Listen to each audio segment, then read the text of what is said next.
Well, a true assault weapon would be a military weapon. In the truest sense, it is a weapon. It is a fully automatic firearm. One squeeze of the trigger will shoot as many rounds, provided that you keep your finger on the trigger.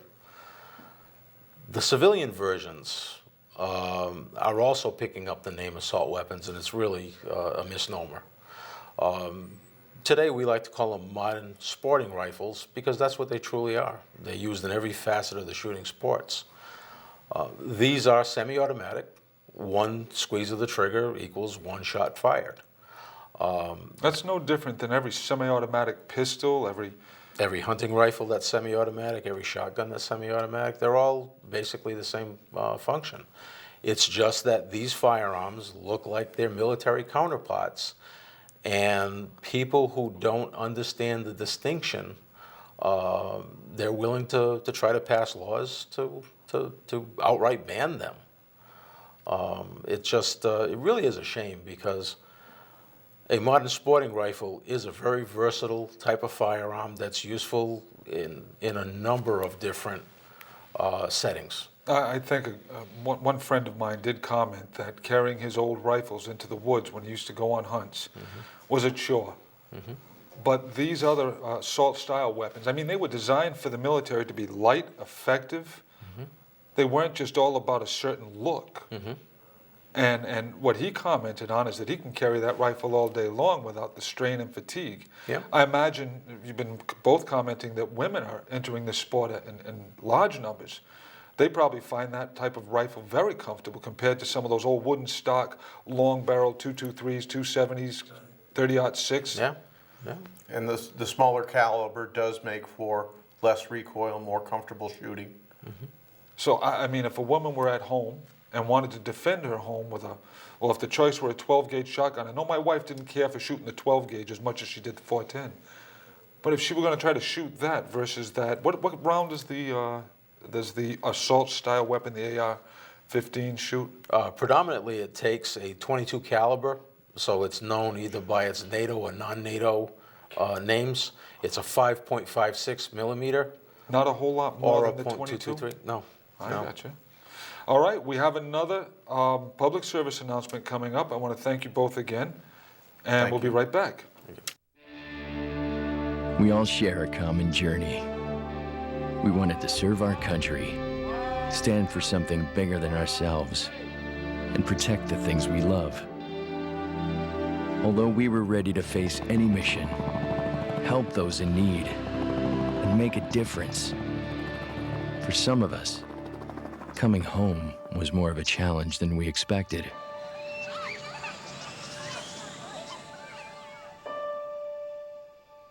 In the service, we had each other's backs.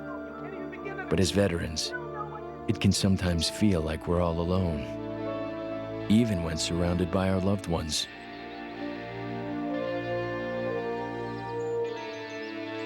At the Veterans Crisis Line, we understand what you're going through, and we can help. It's your call. All right, welcome back to The Right Side. My name again is David Steinhoff. Our guest, Eric Dewhurst of the Taunton Rifle and Pistol, and Roger Choquette of Flint Armament. One thing's for certain, I couldn't finish this discussion with you two gentlemen in hours, but we're going to try to squeeze it into the little bit of time we have. And we hope we're giving our audience some more information. We will have a website. We'll show that up later on so that people can contact us. And toward the end of the show, we'll ask both of you to please give your websites and contact information so that our viewing audience can get a hold of you as well. Okay.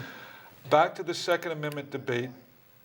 The ban right now, just so that everybody understands, is kind of at a point where they're regrouping. Senator Feinstein is by no means giving up. They are attacking the cosmetic approach, but that won't have much of an effect on crime, the assaults that are occurring in this country. You were saying before Chicago? Chicago has some of the toughest and most restrictive gun laws in the country, which Tougher than here.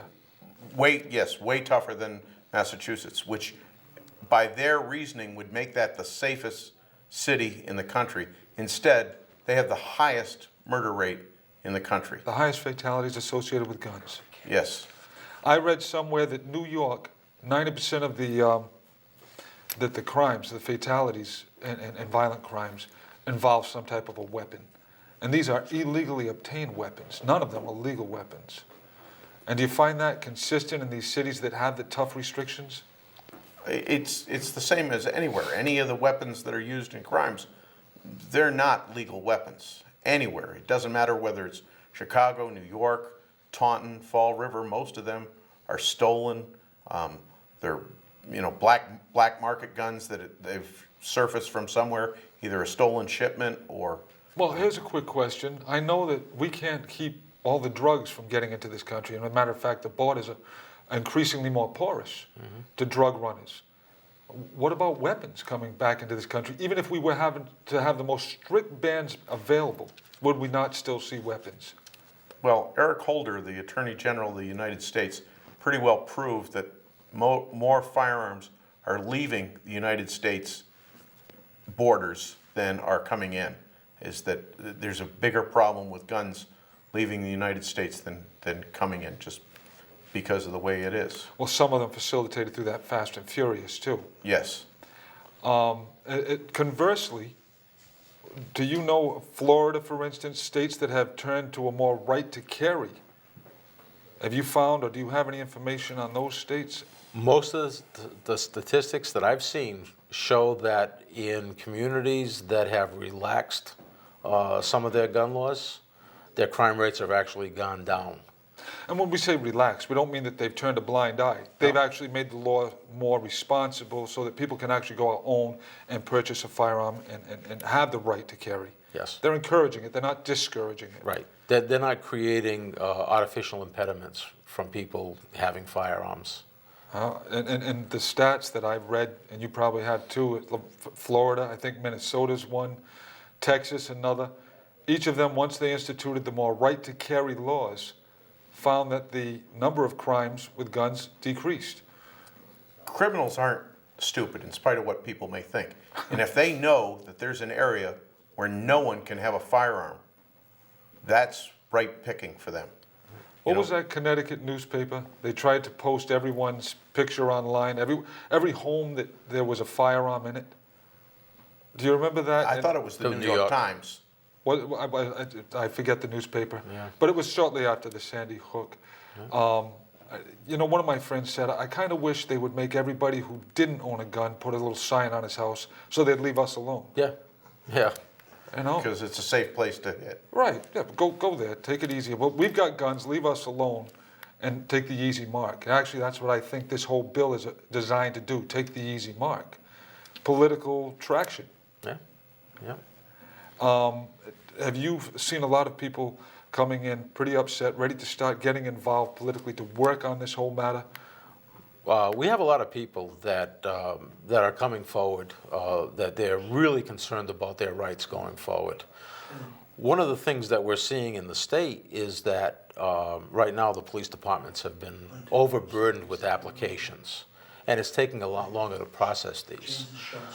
We heard that in one of our local towns that they're actually giving appointments to apply for your license in November and December of this year. Really? So before they can even start that process, they have to wait for their appointment date toward the end of the year. So that we understand, statewide laws apply, but local communities, towns, cities can apply even more strict. They're the licensing authority. They're the gateway into getting into the state permit system. The local police department or the chief of police or whoever he is appointed as his chief officer doing that. So that's the gateway in, and if you get a police department that's either overworked because they just have too many applications or they just decide they don't want to issue permits, they can restrict people's ability to obtain their civil liberties. So again, laws, more laws, they're going to prevent the average law-abiding citizen, but they're not going to do much to get the illegal gun owner or the criminal off the street. They're not going to do much of anything to stop that. They're not going to make our kids any safer in the schools. Make it grow. Right. I do know this one case, a physician that I was friendly with. Actually, we're being told that we have just a couple minutes left, and I wanted to make sure that we get you both to give a little information on how people can contact you for more information, questions at the Taunton Rifle and Pistol. Okay, the Taunton Rifle and Pistol Club, the best source of information about the club is our website.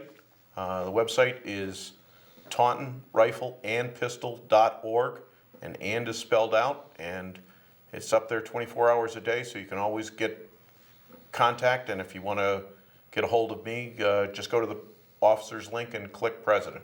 Excellent. Roger, would you? Yep. We have a website as well. It's www.flintarms.com. We're also on Facebook. Best place to find out more about us is to actually come into the stores. We're located in Fall River at 360 Rhode Island Avenue. We're at the south end of the city, about a quarter of a mile or so from the Harbor Mall, in the same plaza as Ocean State Job Lot. We also have our East Freetown store that's at 1 Chase Road at the Crossroads Commons. We're right next to the Freetown Trading Post. Okay. And we have some more, obviously, there's so much more we could talk about. I hope we can possibly get you back to discuss some more of this at a later date. Gladly. Love to. And maybe even have you sit down with someone with a slightly opposing view. Sure. Obviously, our goal is to give the viewing audience as much information as possible. And we hope that our first show for the right side has brought you some information. We will have a list of an email, a possible website for people to contact us with your suggestions. Please take the opportunity to do so. And again, I want to thank the Taunton Republican City Committee for making all of this possible. Thank both of you for coming on. Thank you. Thank you. You're absolutely welcome. And we look forward to seeing you again, folks. Thank you for tuning in to The Right Side. The Right Side is produced by the Taunton Republican City Committee, and the opinions and views expressed are our own and not associated with Taunton Cable Media Access. If you wish to contact us or give us feedback about our program, you can just Google us, just type in The Right Side. Thanks for tuning in, and we hope to see you again next time.